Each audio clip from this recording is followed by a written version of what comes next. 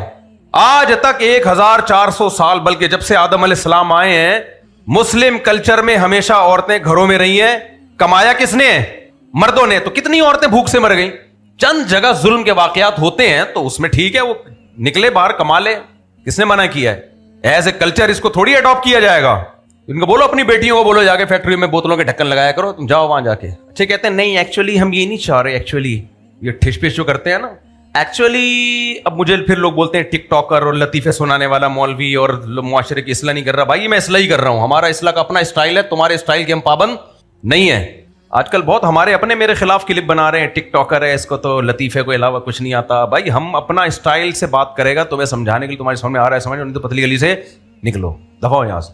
تم چاہتے ہو میں عین غین نکال کے باتیں کیا کروں یہاں بیٹھ کے نا, عین علماء نے فرمایا ہے اور ہمارا اپنا اسٹائل ہے بات سمجھانے کا. کیا خیال ہے؟ باقی یہ جو زیادہ تر لطیفے میرے آ رہے ہوتے ہیں یہ تو شارٹ ویڈیوز لوگوں نے پورے 1.5 گھنٹے کے بیان سے لطیفہ ہی نکالا ہوتا ہے نا, وہ ان کا قصور ہے, میرا قصور تھوڑی ہے. میرے چینل پہ جا کے دیکھو کوئی اوٹ پٹانگ بات نظر نہیں آئے گی, تمیز سے پورے تمہیں بیانات نظر آئیں گے. خیر تو کیا بات کر رہا تھا میں, وہ تو بنا دیا تھا میں نے سائنسدان کے علاوہ بھی. اب ہے جو ابھی میں جس پہ جا رہا تھا, ہاں میں یہ ان لبرل سیکولر لوگوں کی یہ کہتے ہیں ایکچولی دیکھیں ہم لڑکیوں کو یہ نہیں چاہتے فیکٹری میں جا کے بوتلوں کے ڈھکن لگائیں. اصل میں یہ جو بوتلوں کے ڈھکن ہے نا ان کی مشینیں پاکستان میں بھی صحیح طرح آئی نہیں ہیں. باہر ملکوں میں تو ڈھکن مشین لگا دیتی ہے, ہمارے ہاں ابھی بھی فیکٹریوں میں لڑکیاں جاتی ہیں اور بوتلوں کے ڈھکن فکس کر رہی ہوتی ہیں. جب یہ ٹیکنالوجی آ جائے گی تو پھر جاب لیس ہو جائیں گی بیچاری وہ, اور مردوں کو عورت کی کمائی کھانے کی اس وقت تک عادت پڑ چکی ہوگی. تو یہ کہتے ہیں ایکچولی ہم یہ نہیں کہہ رہے کہ لڑکیاں مزدوری والا پیشہ اختیار کریں, ہوٹلوں میں جا کے پوچھے لگائیں, نا نا نا نا, ہم ہائی پروفائل ایجوکیٹڈ نسل تیار کرنا چاہتے ہیں. توجہ ہے آپ کی کہ نہیں ہے؟ اس قوم کی عورتیں ہائی پروفائل ایجوکیٹڈ بڑی بڑی پوسٹوں پہ جائیں, لوگ بڑے متاثر ہوتے ہیں. یار یہ چاہتے ہیں قوم کو عورتوں کو کیا ملے؟ عزت. کسی کو نسوار کی عادت ہو اور اس کو نسوار نہ ملے تو وہ ایسی باتیں کرے سمجھ میں آئے. کسی کو گٹکے کی عادت ہو اور اس دن اس کو گٹکا نہ ملے پھر وہ یہ بات کرے تو سمجھ میں آئے. کسی کو چرس کی عادت تھی اس دن چرس پینا بھول گیا پھر یہ بات کرے تو سمجھ میں آئے. خدا کی قسم کوئی پڑھا لکھا آدمی جس میں سینس بھی ہو وہ یہ بات کر ہی نہیں سکتا. اس لیے کہ ہائی پروفائل ایجوکیٹڈ جائے گی بڑے عہدوں پر, اور عہدے کی ڈیفینیشن کیا ہے یہ سمجھو. عہدہ کسے کہتے ہیں؟ جس کے ماتحت بہت سارے لوگ ہوں. مثال کے طور پر کسی ملک کی آبادی فرض کرو, مثال سے سمجھا رہا ہوں, یا کسی جگہ پہ فیکٹری پہ 10 لوگ ہیں تو ان میں سپروائزر کتنے ہوں گے؟ ایک ہوگا نا, ان 10 میں سے ایک ہوگا. سپروائزر کی ڈیفینیشن ہی ہے کہ جس کے نیچے 10-15 بندے ہوں. آئی بات سمجھ میں؟ اب ان میں 1% آفیسر کی پوسٹ پر ہوں گے, باقی 90% نے ان کے 10% آفیسر کی پوسٹ پہ ہوں گے, 90% نے ان کے ماتحت رہنا ہے, چاہے وہ PhD کر لیں چاہے وہ ناسا سے ہو کے آ جائیں. لیکن سوسائٹی کو چلانے کے لیے, ملک کو چلانے کے لیے, کسی بھی سسٹم کو چلانے کے لیے جو اپر لیول پہ جانے والے لوگ ہوں گے 1% سے لے کے 10% تک, اس سے زیادہ ہو ہی نہیں سکتے. بات سمجھ میں آ رہی ہے کہ نہیں آ رہی ہے؟ نہ مرد ہو سکتے ہیں نہ عورتیں ہو سکتی ہیں.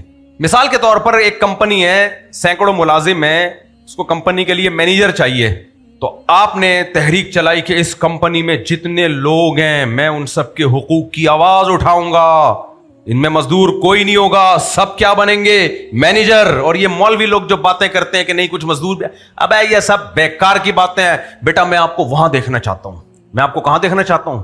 سب کو ورک شاپ کروا رہا ہے, موٹیویشنل اسپیکر آ گیا, جتنے بھی کمپنی میں لوگ بیٹھے ہوئے ہیں ان کو ورک شاپ کروا رہا ہے. میں سب کو اس کرسی پہ دیکھنا چاہتا ہوں. وہ جو کرسی ہے نا مینیجر کی, فیکٹری 2 دن میں کیا ہو جائے گی؟ بند. کہیں گے بوتل پہ ڈھکن کون لگائے گا بھائی؟ سارے مینیجر بن جائیں گے. بن ہی نہیں سکتے, ناممکنات میں سے ہے. ہمیشہ فطرت متعین کرتی ہے, اللہ کی طرف سے تعین ہوتی ہے کہ اس ملک میں, اس دنیا میں کتنے لوگ آفیسر رینک پہ ہوں گے, کتنے ان کے ماتحت ہوں گے, کتنے ماتحتوں کے ماتحت ہوں گے. یہ فطرت کا بنایا ہوا نظام ہے, اس کو آپ چھیڑ چھاڑ کے تبدیل نہیں کر سکتے. آپ زیادہ یہ کر سکتے ہو کہ سب کو ایجوکیشن دے کے سب کو پڑھا لکھا بنا دیا, لیکن وہ تعلیم ان کے کسی کام کی نہیں ہوگی, الا ماشاءاللہ چند مخصوص تعلیمات. وہ تو سب کو ضرورت ہے اس کی, چاہے وہ دین کی ہو چاہے دنیا کی ہو. لیکن جو